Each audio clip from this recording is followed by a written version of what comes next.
Como herramienta de análisis sirve comparaciones con otros departamentos, adecuar políticas y objetivos y detectar fallas estructurales, como ser fallas de control interno. Esto es muy importante, las fallas al momento de realizar el organigrama. Fallas de control interno existe cuando un cargo tiene asignadas funciones incompatibles desde el punto de vista de control interno. Por ejemplo, funciones de caja y cuenta corriente asignadas a un mismo cargo. Es algo incompatible porque no lo podrían hacer. O también la función de caja y tesorería juntos. No deberían estar juntos. Otra de las fallas es departamentalización inadecuada. Cuando se le ha otorgado a un cargo funciones heterogéneas de manera que atentan contra los criterios de departamentalización. Por ejemplo, funciones de contaduría y venta asignadas a un mismo cargo. Falta de unidad de mando es cuando dos o más personas supervisan un mismo cargo. Superposición de funciones cuando dos o más cargos tienen asignadas responsabilidades por el cumplimiento de igual o similar función. Relación de dependencia confusa cuando la autoridad entre dos cargos no está claramente definida. Subordinación unitaria cuando de un cargo depende un solo subordinado y de este dependen dos o más cargos. Alcance o espacio de control amplio cuando a un cargo se le asignan una cantidad demasiado grande de subordinados poniendo en peligro la supervisión eficiente. Estructura desequilibrada. Un área tiene excesos de niveles de personas con respecto a otras áreas. Indefinición de niveles, cuando no está clara la posición relativa que el cargo tiene en jerarquía y remuneración. Confusión sobre el tipo de autoridad que se le ha asignado al cargo, lineal, funcional, asesora, de staff, puedo seguir nombrando. Inadecuada asignación de niveles, situación que se evidencia cuando una posición tiene asignada un nivel no acorde con los niveles relativos que ocupan los otros cargos de la organización.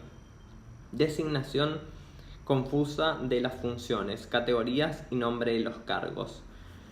Son muy importantes que aprendan lo que tiene que ver con las fallas estructurales, porque son tema de parcial. Son tema práctico de parcial y tema teórico de parcial. Quiero que los lean, los repitan y se los acuerden, ¿sí?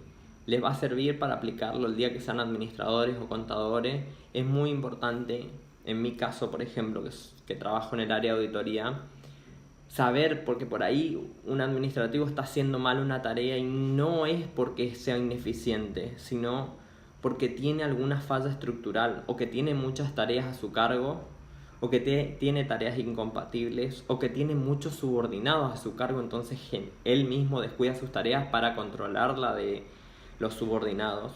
Puede haber miles de casos, pero tienen que aprenderse porque es importante.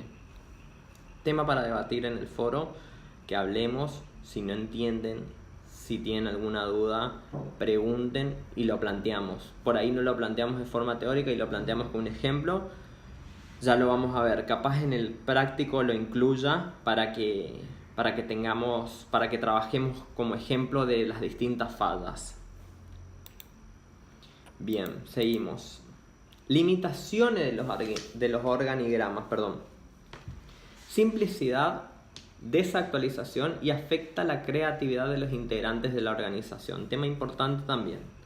Simplicidad debido a que el organigrama solo representa la estructura formal de la empresa, dejando de lado los aspectos informales, resultando el organigrama incompleto en la información que suministra. Sí. Desactualización en razón del dinamismo necesario de toda empresa. La desactualización se pone en manifiesto inmediatamente. Cuando habla del dinamismo, es decir, de la rotación que por ahí puede llegar a tener la empresa, más si es una empresa que mueve muchos empleados más en el sector, generalmente en el sector de planta, yo lo pongo en el caso de industrias, que muchas veces se va rotando, los empleados rotan demasiado. Capaz en la administración son más estables, pero en el área de la planta, en donde se produce justamente el producto, es más rotativo. Afecta la creatividad de los integrantes de la organización. Si son muy detalladas, las descripciones de funciones generan comportamientos sin estímulo para desarrollar actividades complementarias. Es decir, ¿qué quiere hablar con esta limitación? Es que justamente el organigrama va acompañado del manual de procedimiento, como lo vamos a ver más adelante. Entonces, en el manual es donde se detalla la tarea del puesto que yo como administrativo o como encargado de planta o como operario de planta tengo.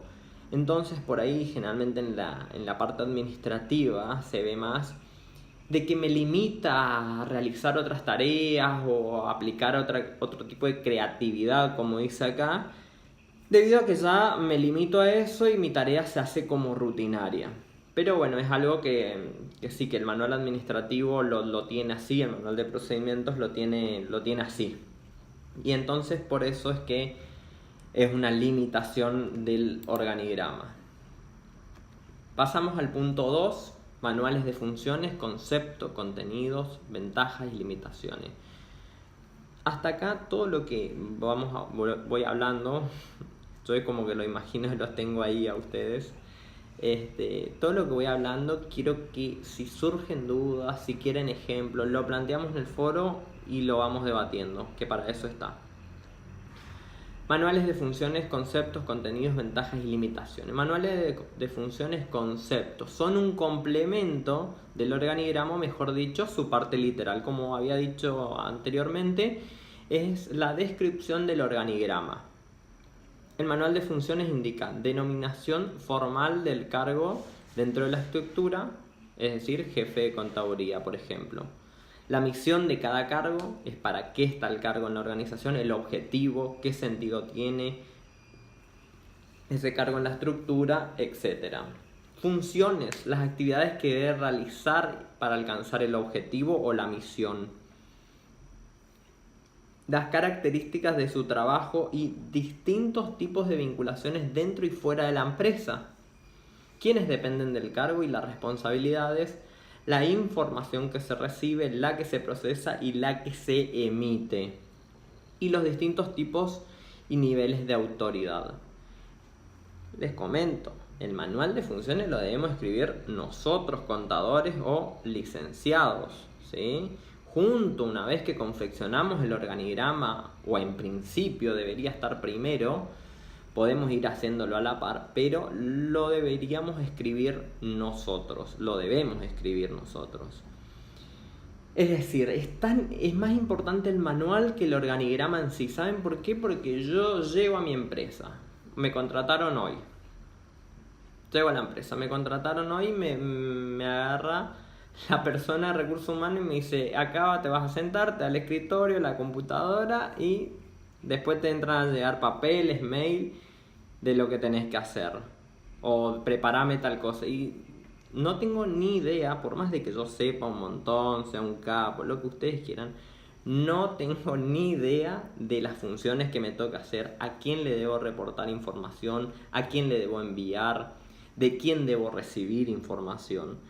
Así que lo ideal, si el contador o el licenciado que es gerente, porque esto se debe encargar el gerente junto con la persona encargada de recursos humanos, que en este caso debería ser un licenciado en administración, y el gerente por ahí puede ser un contador, o ambos, cualquier puesto, cualquier profesión, como me pasó. Entonces ellos dos deben escribir el detalle de los cargos y de las tareas y a quién le debe reportar y todo esto que acabamos de enunciar. ¿Por qué digo que por ahí está primero uno u otro? Porque se deben ir agregando tareas o quitando tareas y creando nuevos puestos. No sé si me explico, pero es muy importante. Entonces yo, empleado, ya que no puedo molestarlo tanto el de recursos humanos porque también tiene sus tareas y bueno, entonces el de recursos humanos me tiene que venir y decir, el encargado de recursos humanos me tiene que decir, lee el manual de funciones que ahí están tus tareas, como principio básico. Para eso serviría, esa sería la esencia del manual de funciones y del organigrama. Es decir, detallar todas las tareas y cargos y funciones que yo como empleado tengo que cumplir. Pero bueno, hay empresas que no lo tienen, hay otras que no tienen ni idea.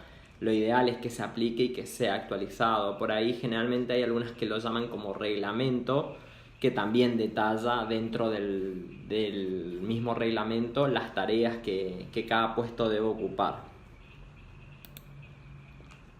Existe una ley para confeccionar el manual de funciones. Acostúmbrense desde ya a leer leyes, porque toda nuestra carrera, a los contadores les hablo más, es basada en leyes.